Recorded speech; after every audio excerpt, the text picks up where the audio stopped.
การลงทะเบียนนำไส้บริการด้วยตัวเองท่านสามารถลงทะเบียนนำไส้บริการได้ทางผ่านแอปพลิเคชัน Taxi Driver ซึ่งใช้เวลาเพียง 2-3 นาทีเท่านั้นดาวน์โหลดแอป Taxi Driver ในห้างค้าแอปพลิเคชันและติดตั้งลงในโทรศัพท์ของท่านกดลงทะเบียนทำความเข้าใจเกี่ยวกับเงื่อนไขของการร่วมมือ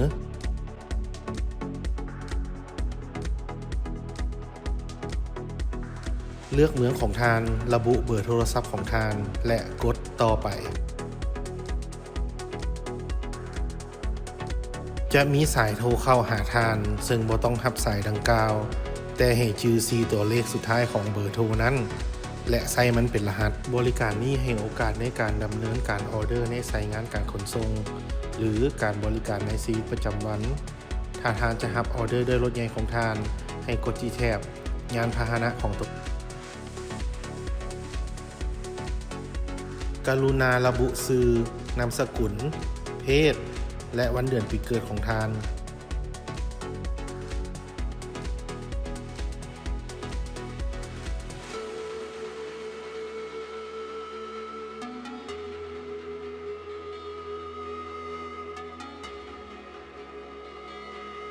ถ้าหากทานต้องการรับรู้ข่าวสารเกี่ยวกับโปรโมชั่นใหม่ๆของบริษัทกรุณาระบุอีกถ้าทานมีรหัสโปรโมชั่นที่ได้รับจากคนขับคนอื่นกรุณาระบุรหัสนั้นและกดต่อไปกวดเบิ่งข้อมูลและกดเลือกระบุเลขใบขับขี่และวันหมดอายุของใบขับขี่และกดต่อไประบุข้อมูลของรถหมวดหมู่ยี่ห้อปีผลิตสีและป้ายทะเบียนรถติ๊กเครื่องหมายใส่ถ้าหากมีเครื่องปรับอากาศในรถและกดต่อไป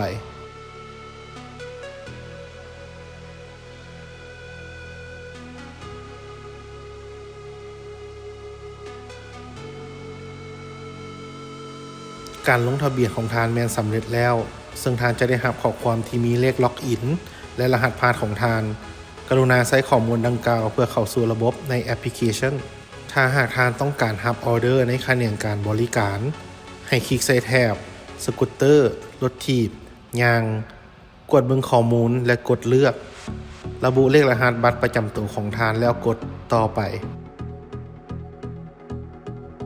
ลงทะเบียนสำเร็จแล้วซึ่งท่านจะได้รับข้อความที่มีเลขล็อกอินและรหัสผ่านเพื่อเข้าสู่ระบบในแอปพลิเคชัน